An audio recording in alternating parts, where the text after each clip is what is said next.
Donc, pendant cette série, on fait les sujets tabous qu'on n'en parle pas. Et moi, je trouve ça... bon, vous savez, je suis fan de notre Église. J'aime notre Église. Je me sens bien, je me sens à la maison. Mais ça, c'est une raison de plus pourquoi j'aime notre Église. C'est qu'on ose parler de choses que normalement on ne parle pas et puis qui sont un peu tabous parce que on est OK avec le fait d'être peut-être inconfortable ou d'être dérangé ou d'être vulnérable. Et puis, c'est vrai que ces dernières semaines, alors que il y a longtemps, j'avais dit à Solène, ah ouais, moi j'ai envie de parler des émotions, ça va être super. Et puis, ces dernières semaines, quand je me suis mis à préparer, c'était assez inconfortable parce que c'est un peu vulnérable. Et puis, je me suis dit, je suis contente de pouvoir être dans une église où on ose être vulnérable et puis que c'est OK d'être un peu inconfortable. Donc, j'avais envie de parler du sujet tabou des émotions parce que la réalité, c'est que dans ma famille, dans ma culture, donc moi, je suis suisse, peut-être il y a des choses qui sont similaires dans votre famille, dans vos cultures, peut-être pas. On parle pas beaucoup des émotions. On parlait pas beaucoup. Il y a des événements qui se sont passés dans ma famille qui ont fait qu'on en parle plus, mais la réalité, c'est que on est toujours posé, calme, et peu importe ce qui se passe à l'intérieur. Alors, il y a une partie qui est de la culture, une partie qui est de la famille, mais j'ai réalisé qu'il y avait aussi une partie qui était de mon héritage chrétien, de l'Église. Alors, pas du Hub, bien sûr, des autres églises que j'ai été avant, mais c'était pas directement dit, on n'a pas le droit d'avoir des émotions, on n'a pas le droit de montrer nos émotions, mais plus des sous-entendus ou des mensonges que l'ennemi a utilisés pour tordre des choses qui ont été dites. Et puis l'impression de, là, maintenant que tu es chrétien, tu peux pas vraiment te mettre en colère pour ça. Jésus t'a donné de la patience, Jésus nous donne la paix, tu vas quand même pas t'énerver pour ça. Ou, des fois c'est des jugements contre moi-même, des paroles contre moi-même, mais si je suis honnête, des fois sur les autres. Pourquoi il est encore déprimé, là, après 6 mois? Il semble que quand on est chrétien, la joie du Seigneur est notre force. Il connaît pas ce verset. Comment ça se fait? Et puis, moi, je suis une nouvelle création, Dieu m'a pardonné. Alors, pourquoi est-ce que tout d'un coup, je vous ai un poids de culpabilité et de honte? Et en fait, il y avait ce problème entre je ressens des choses, j'ai toutes ces émotions, mais j'ai l'impression que je suis pas censée être comme ça. Et tout ça a fait qu'en plus, justement, je ne veux pas trop en parler, je ne vais quand même pas dire que moi, je suis une chrétienne qui a ces choses-là. Et je pense que c'est un sujet tabou, peut-être à cause de fausses compréhensions de la Bible, de qui est Dieu, mais aussi parce que justement, c'est vulnérable. Et puis des fois, les émotions, ça fait un peu peur. Les émotions que nous, on ressent, ça peut nous faire peur, mais des fois, de voir quelqu'un, qu'on voit qu'il y a des émotions qui brassent, on n'a pas toujours envie de voir ça. Alors, c'est plus facile de dire « Oh, en fait, j'ai un rendez-vous, je dois y aller », que de dire « Comment ça va ?» Donc, j'ai appelé mon message « L'Évangile pour mes émotions » parce que, en fait, j'aurais dû expliquer pour la présentation de mon titre, mais c'est pas dans Matthieu, Marc, Luc et Jean comment est-ce qu'on voit les émotions, mais plus dans le sens d'origine du mot « évangile » qui est la bonne nouvelle. C'est quoi la bonne nouvelle que je peux dire à mes émotions? Parce qu'en fait, je crois que nos émotions, c'est une bonne nouvelle. Et puis quand nos émotions, elles sont toutes brassées, on a une bonne nouvelle qu'on peut leur annoncer. On a un évangile qu'on peut leur annoncer. Alors c'est vrai que les émotions, elles sont puissantes. Elles peuvent nous contrôler, elles peuvent nous influencer. D'ailleurs, justement, dans la série Tabou des émotions, on m'avait enseigné que il faudrait pas que je laisse mes émotions diriger le train de ma vie. Ça doit surtout pas être la locomotive. Et puis si ça peut être le dernier wagon, ce serait peut-être même encore mieux. Et justement, c'est trop dangereux, on sait pas trop quoi en faire, et puis ça pourrait nous diriger dans des mauvaises choses. Donc les émotions, ça va derrière. Il faut raisonner, il faut déterminer qu'est-ce qui est bien ou faux sans se laisser influencer par les émotions. Le problème avec ça, c'est que ça ressemble quand même pas mal à l'arbre de la connaissance du bien et du mal. Il faut que tu te débrouilles pour savoir qu'est-ce qui est bien ou qu'est-ce qui est mal, et surtout pas avec les émotions. Mais moi, en creusant, en disant, bon, ok, moi, j'arrive pas à contrôler mes émotions, j'ai beaucoup d'émotions, je vois mes enfants, ils sont pleins d'émotions, j'ai besoin d'aide là. Alors Seigneur, c'est quoi ton plan? C'est quoi ce que toi tu veux dire? Et je pense que j'ai découvert une des premières bonnes nouvelles pour mes émotions. C'est que les émotions ne sont pas une conséquence de la chute. C'était pas après avoir désobéi que tout d'un coup, hop, on ressent plein d'émotions. Dieu nous a créés avec des émotions. Il a voulu qu'on ressente des choses, que c'est une bonne chose. Et quand il nous a créés, il a dit que c'était très bon. Et non seulement c'est très bon, mais il nous a créés à son image. Parce que vous savez quoi? Dieu, il ressent beaucoup d'émotions. C'est un Dieu qui est plein d'émotions. Et quand on ressent des émotions, on lui ressemble et on reflète son caractère. Donc pour moi, c'était vraiment une très très bonne nouvelle que je peux dire à mes émotions. Vous êtes OK, vous avez le droit d'être là, vous avez été voulu. Dieu nous a créés, m'a créé avec vous qui font partie de moi. Et non seulement Dieu il nous a créés avec plein d'émotions, comme j'ai dit, on a été créé à son image et lui a plein d'émotions. Alors je vous mets juste une petite liste des émotions qu'on voit dans le Nouveau Testament avec Jésus. Mais si on regarde dans l'Ancien Testament et même dans le Nouveau Testament, il y en a encore bien d'autres. Mais on voit Jésus, bien sûr, qui a des émotions positives. Il tressaille de joie dans Luc. On voit, on peut mettre la prochaine slide, on voit qu'il est plein de paix quand ils sont dans le bateau et qu'il y a la tempête. Il dort. Je pense que quand Stéphane il avait enseigné sur comment sortir de l'angoisse et de la peur, un des premiers signes, c'est un peu les insomnies. Jésus, lui, dans le bateau, c'est la tempête, aucune insomnie. Il dort. Il est en paix, je pense. Mais on voit aussi Jésus qui est plein de compassion. Il y a plein de choses qui vont faire ressortir sa compassion. Ça peut être des gens qui ont faim, des besoins bien basiques. Et lui, il a de la compassion pour ceux qui ont faim. Il a de la compassion pour ceux qui n'ont pas de leader. Ils sont comme des brebis sans berger. Il a de la compassion pour un aveugle. Il a de la compassion pour plein de situations. Mais il a aussi des émotions qu'on pourrait vouloir condamner, comme la tristesse. Mais là, Jésus, le Seigneur n'est pas ta force, ta joie n'est pas ta force. Pourquoi tu es triste? On voit Jésus qui est en colère, plutôt intense, à faire des fouets pour frapper des tables. Bon, certaines traductions ne vont pas dire que c'est de la colère, ils vont dire que c'est de la passion jalouse. Moi, je dirais que c'est quand même intense comme émotion. Et puis, on voit même Jésus qui a peur, qui a de l'angoisse à transpirer du sang. Quand même assez intense aussi comme émotion. Et puis, mon interprétation que quand il est sur la croix et qu'il dit « Mon Père, pourquoi m'as-tu abandonné ?» Ça ressemble quand même pas mal à du désespoir, de l'abandon, peut-être de la petite déprime, assez intense encore comme émotion. Donc ça, c'est juste quelques émotions qu'on voit Jésus dans le Nouveau Testament, mais on pourrait faire toute une liste aussi de l'Ancien Testament. Mais tout ça pour illustrer qu'on a été créé à l'image de Dieu. Dieu, il n'a pas peur de nos émotions, il l'a voulu et c'est très bon. Et non seulement Jésus, il montre ses émotions, mais en plus, il va provoquer nos émotions. Quand il parle, il va raconter des histoires, il va utiliser des termes exprès pour faire ressortir les émotions de son public. Alors, c'est pas pour faire un show. C'est pas parce que, oh yes, j'ai parlé et il y a 10 personnes qui ont pleuré. Oh yes, j'ai parlé, ils ont tous rigolé à ma blague. Oh yes, j'ai parlé et tous ceux que j'aime pas, ils sont partis parce qu'ils étaient en colère. Non. Pourquoi est-ce que Jésus provoque les émotions?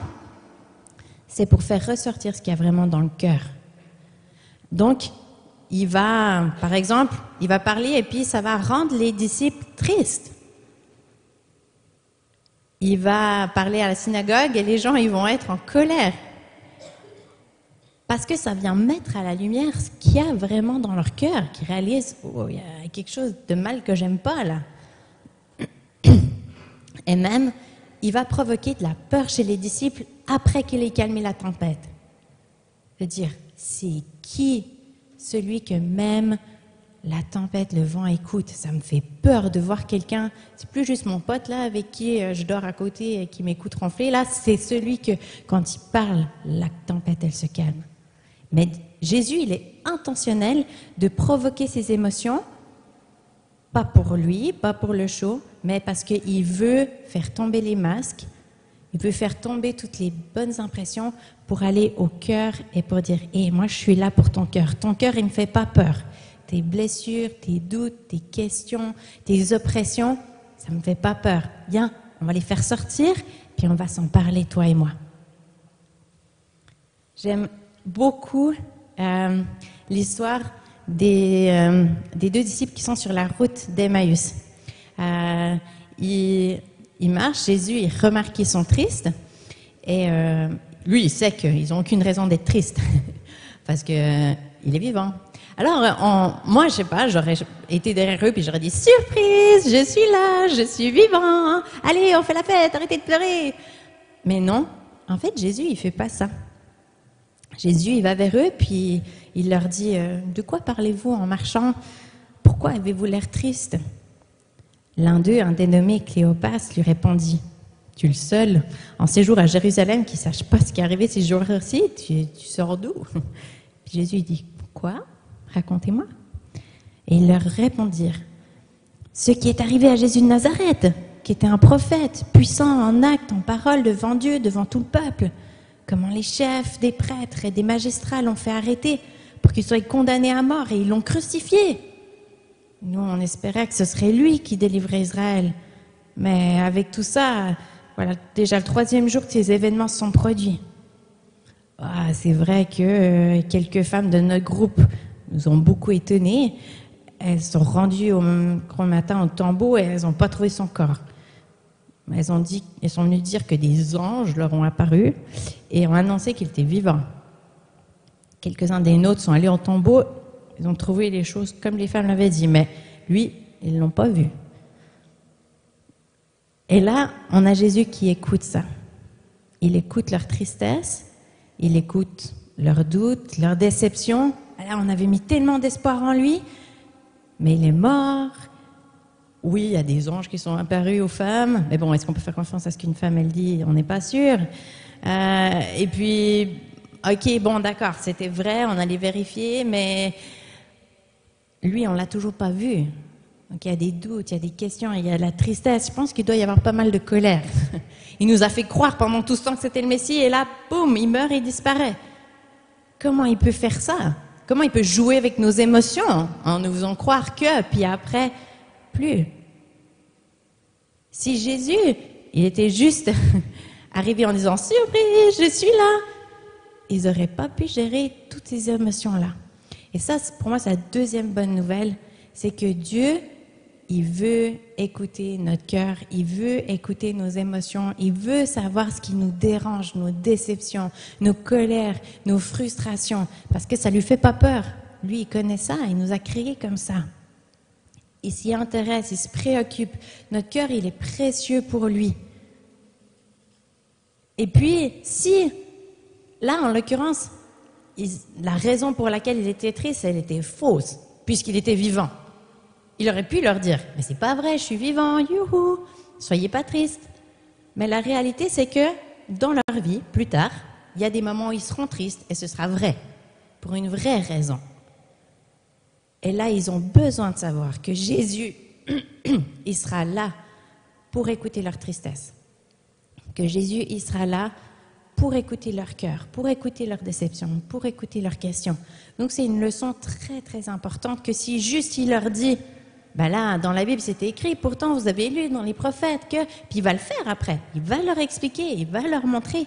Mais d'abord, il leur laisse dire leurs déceptions, leurs questions, leurs tristesses, parce que sans pouvoir sortir ses émotions, s'il y a toutes ces émotions à l'intérieur, ben la vérité, elle ne va pas pouvoir venir toucher le cœur et guérir. Mais c'est facile à dire, plus difficile à le vivre, surtout si autour de nous, on n'a pas eu des modèles de gens qui expriment bien leurs émotions, ou qu'on nous a reproché d'exprimer nos émotions, ou qu'on ne nous a pas permis d'exprimer nos émotions. Alors, j'avais envie de vous partager ce matin différents moments de ma vie où j'ai expérimenté des émotions et comment j'ai pu avoir la bonne nouvelle que Jésus m'a créé comme ça, puis c'est correct, et puis que Jésus, il était avec moi et qu'il veut être avec moi dans mes émotions. Alors, la première émotion, c'est la tristesse. Alors, en 2018, il y a ma petite sœur, Sophie, qui est décédée d'un cancer. Elle avait 27 ans. Elle a appris qu'elle était malade et 5 mois après, elle était décédée. Donc, c'était très, très, très rapide. En plus de ça, elle vivait en Afrique du Sud. Ça faisait 11 mois qu'elle était mariée quand elle est décédée. Donc, très, très, très rapidement. Elle était enceinte d'un petit garçon qu'elle a perdu, qui avait le même âge qu'Ethan. Donc, on aurait dû avoir... On était enceinte en même temps, c'était le rêve, et ça s'est vite transformé en cauchemar. Donc, c'est sûr que c'était un choc. Je pense que ces choses-là, ça arrive jamais au bon moment, hein, on est d'accord. Ethan, il avait 6 mois. Donc moi, c'était mon premier enfant, je découvre la maternité, je suis fatiguée, les hormones, l'allaitement. Et en plus, je suis en train d'implanter une nouvelle école de la Bible de 9 mois, très intense. C'est moi la directrice du programme du département biblique. Je suis responsable d'une équipe de staff, d'étudiants. Une école de 9 mois, 6 jours sur 7. Donc, je suis bien occupée. Alors, c'est pas le bon moment. Mais aussi, d'un côté, le fait que je suis bien occupée, ça permet de ne pas écouter mon cœur. Parce que je n'ai pas le temps. Je dois m'occuper de mon bébé, je dois m'occuper de mes étudiants, je dois m'occuper de mes staffs. Alors, quand les gens me demandent « Puis, comment ça va? » Parce que les gens, ils savaient que ma petite sœur, elle était décédée. Je dis « ça va. » De toute façon, à quoi ça sert que je dise que ça ne va pas? Elle est morte. Elle ne va pas revenir parce que je pleure et parce que je dis que ça ne va pas. Donc, on continue. Je n'avais pas le temps ou l'espace et je ne me sentais pas en sécurité pour exprimer mon cœur qui était brisé en 1000 morceaux, qui était vraiment triste, qui était beaucoup trop précieux et fragile pour juste le sortir et le montrer puis dire, en fait, tu veux savoir comment je veux vraiment? Même moi, je n'ai pas envie de voir à quoi il ressemble mon cœur. Alors, c'est sûr que je ne vais pas te le montrer. Alors, j'étais en mode survie et puis j'ai pas vraiment demandé d'aide et puis on m'en a pas vraiment offert non plus. Pendant longtemps, après, j'ai culpabilisé mais j'aurais dû demander de l'aide, j'aurais dû dire que ça allait pas. Mais la réalité, c'est que ça faisait tellement mal que j'étais en mode survie et que j'étais pas capable de demander de l'aide. Et j'ai dû me pardonner de pas avoir été capable de demander de l'aide. Puis finalement, c'était un peu plus d'une année après, vive le Covid. On s'est retrouvés coincés, confinés en France et on ne savait pas trop quoi faire. Puis on s'est dit, on va faire un débriefing parce que c'est vrai c'est un peu dur le travail, on est un peu démotivé. Ce serait bien de retrouver notre feu, notre zèle. On va faire un débriefing. Et puis, qui dit débriefing, dit on regarde qu'est-ce qu'il y a dans notre cœur et puis c'est quoi les émotions qui ressortent. Et puis, celle qui a fait notre débriefing, elle a dit, en fait, je m'inquiète pour vous. Et en fait, c'est la phrase qui m'a fait le plus de bien. Parce que, en fait, j'avais beaucoup de succès dans mon travail. Les gens étaient très, très contents de ce que je faisais. Le département biblique allait tellement bien. Mais mon cœur, il allait pas vraiment bien. Et pour être honnête, moi, je m'inquiétais aussi pour mon cœur et pour notre cœur, à Jérémie et moi. Et j'étais contente qu'il y ait quelqu'un d'autre qui me tende la main et qui me dise « Moi aussi, je m'inquiète. Et puis, je pense qu'il faudrait faire quelque chose. » Et juste ça m'a permis d'inviter Jésus à venir dans mon cœur, dans mes émotions, puis à lui apporter ma tristesse, à lui apporter le trop qu'il y avait, en lien avec ma sœur, mais en lien avec la maternité, en lien avec mon travail, en lien avec tout. Et puis parce que j'ai pu l'inviter, j'ai pu recevoir sa consolation. Bien sûr, j'ai déjà pleuré avant, mais là, c'était un nouveau niveau. Et j'ai découvert un Jésus qui était triste. C'est pas juste que, oui, il pleure dans la Bible quand son ami, il meurt, mais il pleure aussi, ma petite sœur qui est morte. Parce que sa vie, elle était précieuse. Parce que son impact sur Terre était précieux. Parce que les conversations que moi j'avais avec ma sœur étaient précieuses pour Dieu. Que les expériences qu'on pouvait vivre ensemble, elles sont précieuses pour lui aussi. Que Ethan ait un cousin, c'était aussi précieux pour lui. Et donc, il pleure avec moi le vide qui est suite au décès de ma sœur.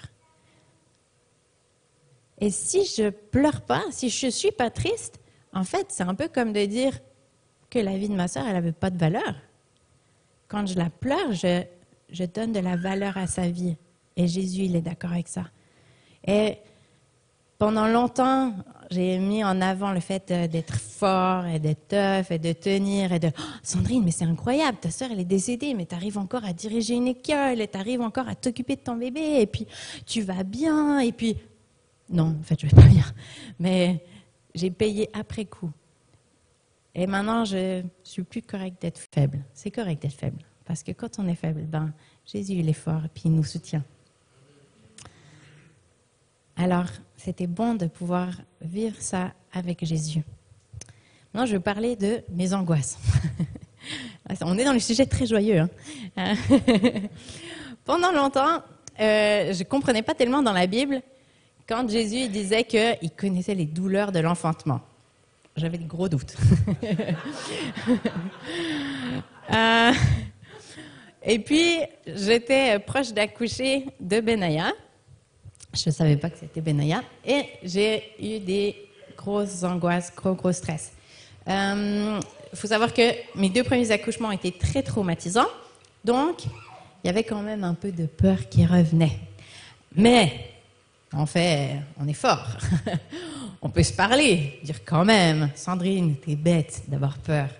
Ah, c'est ton 3e accouchement, tes 2 enfants, regarde-les, ils vont bien, toi, tu vas bien. Et puis, t'accouches au Québec, t'accouches pas dans la brousse, il y a des médecins, ils seront là, ils vont t'aider.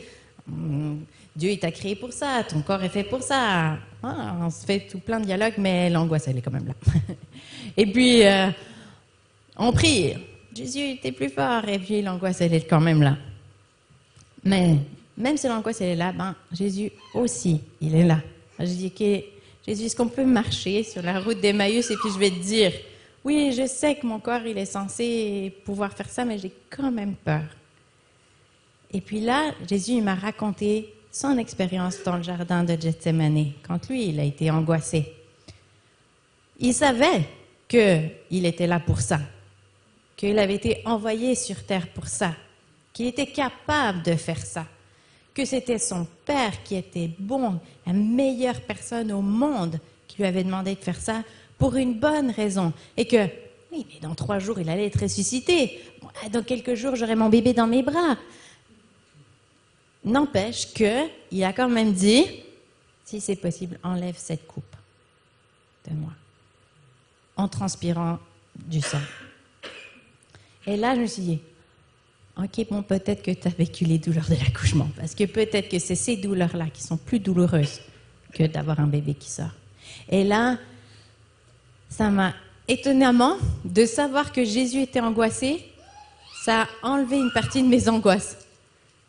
Parce que au lieu d'entendre Jésus qui me parle avec ma voix, allez, t'es fort, t'es capable, je crois en toi, Sandrine, go, push, go, j'entends, je comprends, ça fait vraiment peur. Et ça m'a fait du bien. Et ça m'a donné de la paix. Je ne peux pas parler plus de la peur parce qu'on a eu un super message de Stéphane là-dessus en janvier. Et si c'est quelque chose avec lequel vous luttez, je vous invite à aller réécouter le message de Stéphane parce qu'il donne vraiment des clés très pratiques aussi là-dessus. Je vais parler de la colère. Alors, quand j'étais... en angoisse, ben, Jésus, j'arrivais à l'avoir vraiment tout près de moi. Et c'est comme ça que j'ai pu recevoir son réconfort.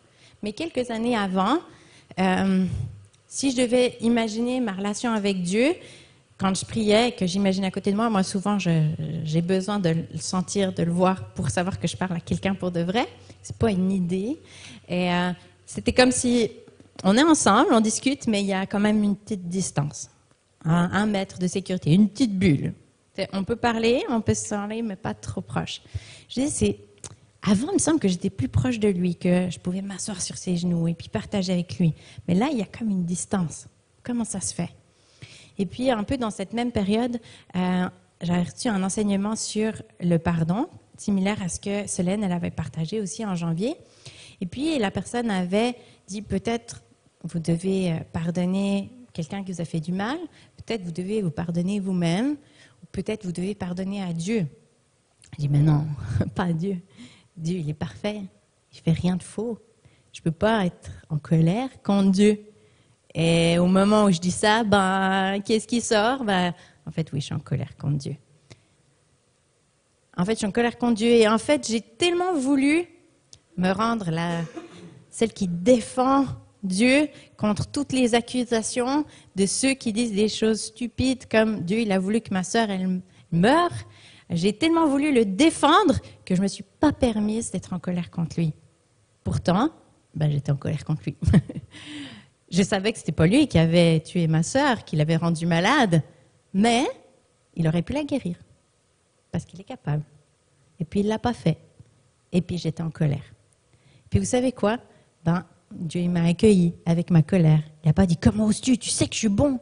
Tu sais que je t'aime. Comment tu peux être en colère contre moi ?» Il a dit « Viens me donner ta colère.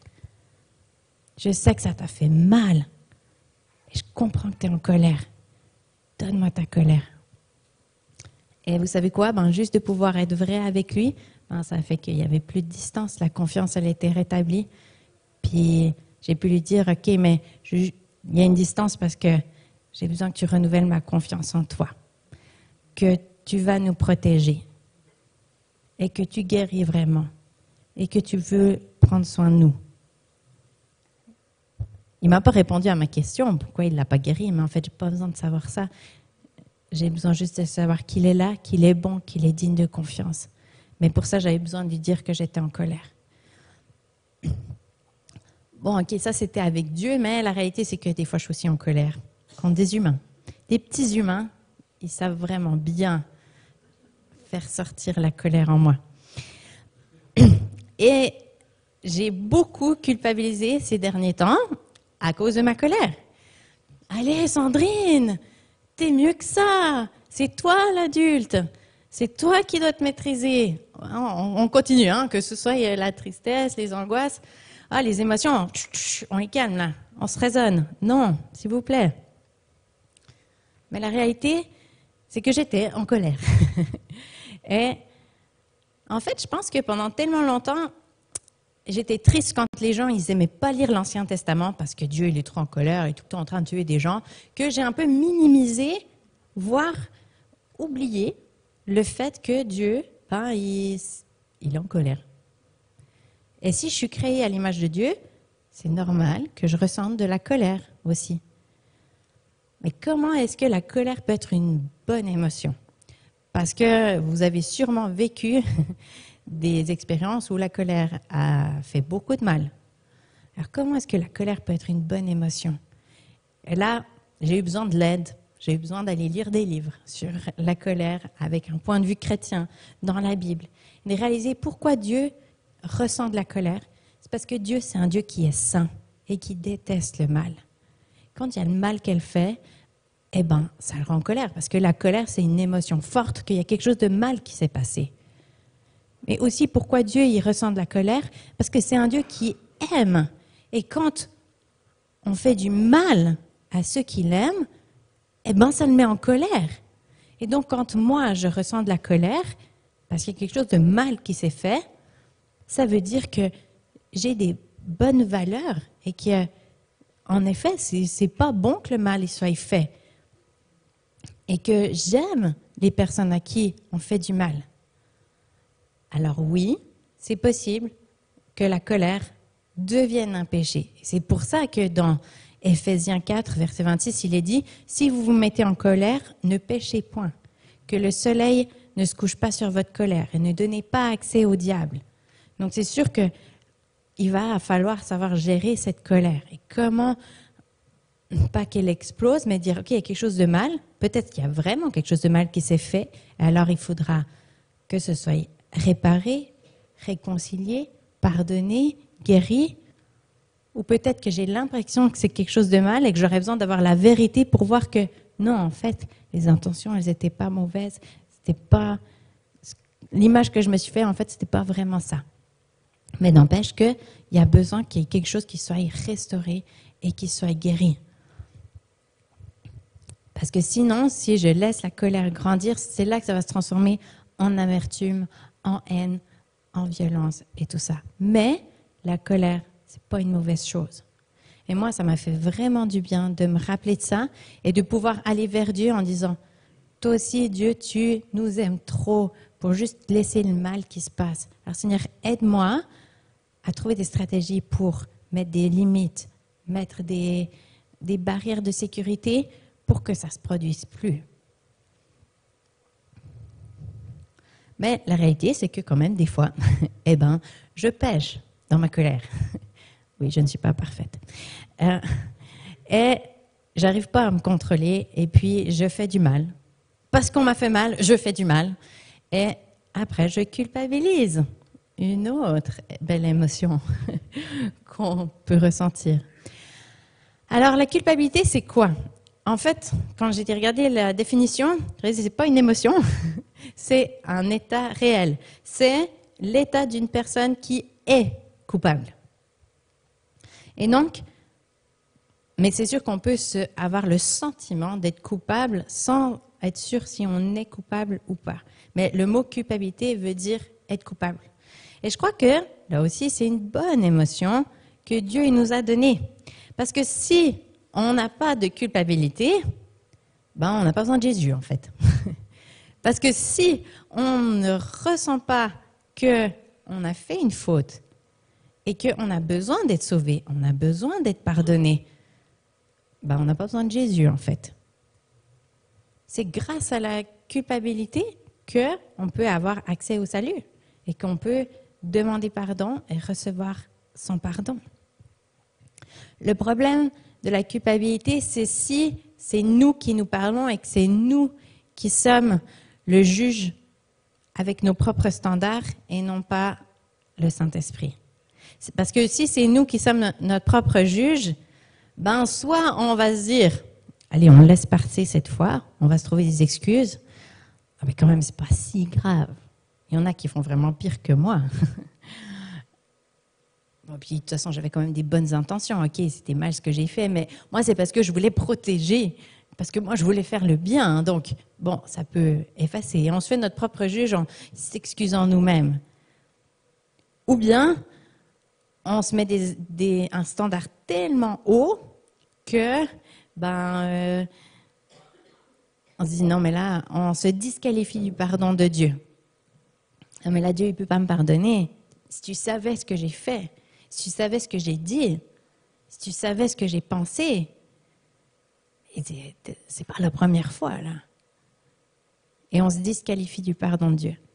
Et là, la culpabilité, si on laisse ces émotions-là, où on est nous, notre propre juge, ça va pas très bien. Il n'y a pas de bonne nouvelle quand c'est nous qui sommes le juge. Mais quand c'est Jésus qui est notre juge, là, on a vraiment des bonnes nouvelles. Parce que qu'est-ce qui se passe si la culpabilité que je ressens, c'est parce que je suis vraiment coupable? On a une très bonne nouvelle. C'est qu'en fait, on a Jésus qui est mort sur la croix et qui a pris le jugement à notre place. Et on peut aller à la croix, demander pardon et recevoir son pardon. Et ça, c'est une très, très, très, très bonne nouvelle.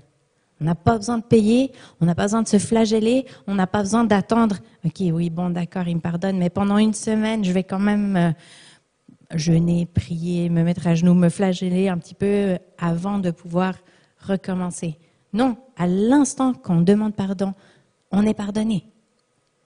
Et ça, c'est une excellente nouvelle pour notre culpabilité quand on est réellement coupable. Et puis si on n'est pas coupable et que c'est l'ennemi qui nous ment en nous accusant, là aussi, on a une bonne nouvelle. C'est que l'ennemi, il n'aime pas vraiment Jésus et il n'aime pas trop qu'on lui rappelle qu'il a perdu devant Jésus. Et puis, on peut lui dire, c'est pas vrai. C'est pas vrai. Je ne suis pas coupable parce que je suis pardonné. C'est pas vrai parce que Dieu, c'est un Dieu qui est comme ça. Et moi, je suis créée à son image et je vais le représenter. Je suis une bonne maman. Je suis une bonne épouse. Je suis une bonne amie. Je suis une bonne voisine. Non, tu ne m'accuseras pas, tu ne me feras pas la honte, tu ne me feras pas la culpabilité. Donc, nos émotions, c'est une opportunité, c'est une autre bonne nouvelle, c'est une opportunité de connaître Jésus, de reconnaître tout ce qu'il a fait à la croix pour nous, et puis de recevoir le salut qui est pour nous guérir, pour nous libérer des angoisses, de la peur, pour prendre notre colère, pour prendre tout ça. Si on n'a pas toutes ces émotions, on va passer à côté du salut, on va passer à côté de tout ce que Jésus il a acquis à la croix pour nous. J'aimerais terminer avec une histoire d'odeur. Alors, je ne sais pas vous, mais moi, il y a certaines odeurs qui me transportent directement à un souvenir, à un moment. J'avais lu avant notre mariage que les bienfaits des odeurs, de la mémoire olfactive. Alors, à notre mariage avec Jérémie, on s'est acheté des parfums spécifiques pour ce jour-là. Puis l'idée, c'était que, après, quand on remet ce parfum, on va se rappeler de ce jour-là. On va se rappeler des émotions qu'on avait ce jour-là, de la joie qu'on avait, de tout l'espoir qu'on avait pour notre vie de couple, et puis comme on était amoureux. Et puis c'est vrai, ça marchait.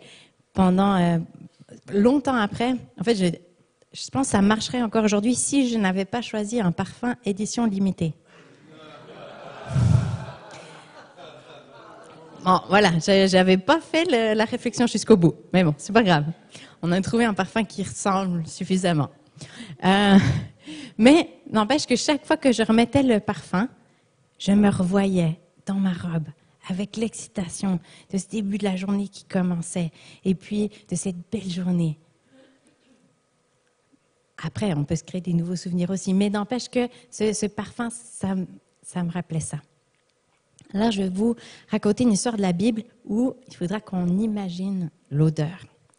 Donc, l'histoire, elle se passe sur la plage du lac de Tibériade. C'est tôt le matin. Puis Pierre et les autres disciples, ils avaient décidé de retourner pêcher. Ils étaient pas mal ébranlés par la mort de Jésus. Et puis, ils avaient besoin, je pense, de retrouver un peu de stabilité, quelque chose qu'ils connaissaient. Et donc, ils vont pêcher toute la nuit, ils pêchent rien. C'est le matin. Puis il y a Jésus qui est là sur le rivage. Il a préparé un petit déjeuner avec du pain, des poissons. Les disciples ne savent pas encore que c'est Jésus, mais il y a un homme qui est sur le rivage, qui est en train de préparer le déjeuner, puis qui leur dit « Alors, vous avez pêché quelque chose ?»« Non, rien. »« Alors, jetez le filet de l'autre côté. » Hein? Il me semble qu'on a déjà entendu ça une fois. Bon, ils le font, et là, de nouveau, la pêche miraculeuse, beaucoup de poissons. Là, Pierre, il n'y a pas de doute, il saute du bateau, il court, et il va retrouver Jésus. Alors, les autres, ils l'accompagnent, et puis ils sont là autour du feu. Alors, on peut imaginer l'odeur, le poisson qui grille. Eux, ils ont travaillé toute la nuit, ils sont fatigués. En plus, ils étaient découragés parce qu'ils n'avaient rien pêché. Mais là, tout d'un coup, ils sont tout excités parce qu'ils ont pêché plein de trucs, parce qu'il y a Jésus. Puis surtout, ils ont faim. Alors là, la bonne odeur du pain, la bonne odeur des poissons et l'odeur du feu. Moi, j'aime trop l'odeur du feu. Moi, le feu égale vacances. Et quand il y a du feu, ça veut dire les soirées où on discute, où on est relax. En Suisse, c'est plus on va griller des saucisses, des cervelas, ou on va... Ouais, c'est les vacances, c'est le camping, ou alors éventuellement le chalet avec le foyer, et ça sent bon. Mais si on se met dans la peau de Pierre, peut-être que le feu, c'est pas la meilleure odeur pour lui. Parce que lui, la dernière fois, c'est peut-être pas la dernière fois, mais en tout cas, il n'y a pas longtemps, il s'est retrouvé autour d'un feu. Et puis, probablement le pire moment de sa vie, la plus grande honte, la plus grande déception, peut-être la plus grande haine de lui-même, quand il était autour de ce feu, il a renié son ami, son sauveur, son Seigneur, celui en qui il avait mis son espoir de Messie, en disant qu'il ne le connaissait pas. Et là, il se retrouve autour d'un feu avec Jésus, celui qui l'a trahi. Et je pense que ce n'est pas un hasard. Alors que cette odeur qui est peut-être pas si agréable que ça pour lui, qui fait mélanger plein d'émotions, Jésus, il va racheter cette odeur. Et ça, je trouve que c'est trop beau. Non seulement il va donner une chance à Pierre d'être réconcilié avec lui, mais en plus, il va restaurer son image devant les disciples. Parce que ce n'est pas quelque chose qui se fait juste entre Jésus et Pierre, mais tous les disciples, ils sont là, ils regardent. Moi, je n'avais pas pensé à ça, mais moi, si j'étais les disciples, peut-être déjà, il y a Judas qui trahit Jésus. Hein? Ensuite, il y a Pierre qui le renie. Le jour où Jésus y part, comment est-ce qu'on va pouvoir se faire confiance les uns les autres? Comment est-ce qu'on va savoir que si Pierre il est capable de renier Jésus, comment je sais qu'il ne va pas me renier, moi? Comment je sais qu'il ne va pas aller me vendre aux grands prêtres et aux Romains?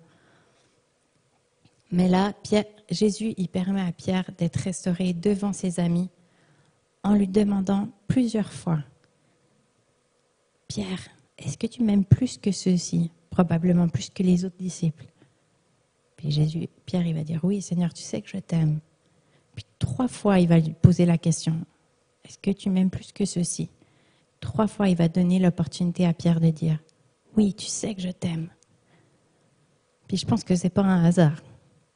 Je pense que Jésus il veut encourager Pierre, lui donner l'opportunité de déclarer qu'il l'aime pour chaque fois qu'il l'a renié. 3 fois il l'a renié, 3 fois il peut dire qu'il aime. Et Jésus dit, c'est ça la vérité. Oui, tu m'as renié, mais la vérité, c'est que tu m'aimes. Tu veux me servir, et ça, je le sais. Dieu, il veut toucher le cœur de Pierre, parce que c'est son cœur qui est meurtri, c'est son cœur qui est blessé.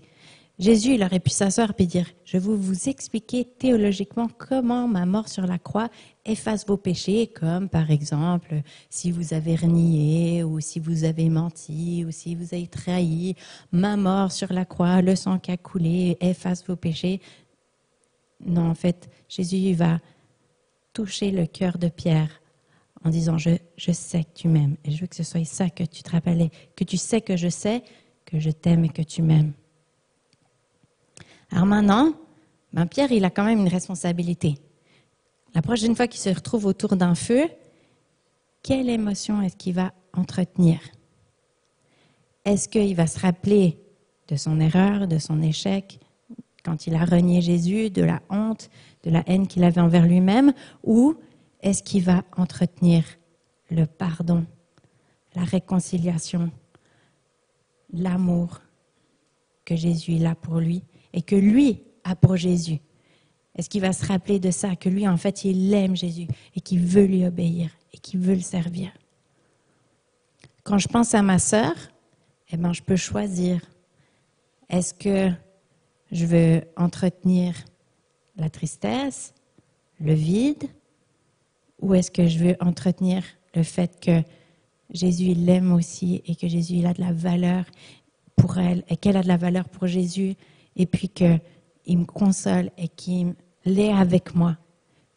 Est-ce que j'entretiens le « je suis triste, déprimée, je suis toute seule et je peux rien faire » ou Jésus il est avec moi dans ma tristesse et il me console et chaque fois que je ressens le vide, qu'elle n'est pas là, lui il est là.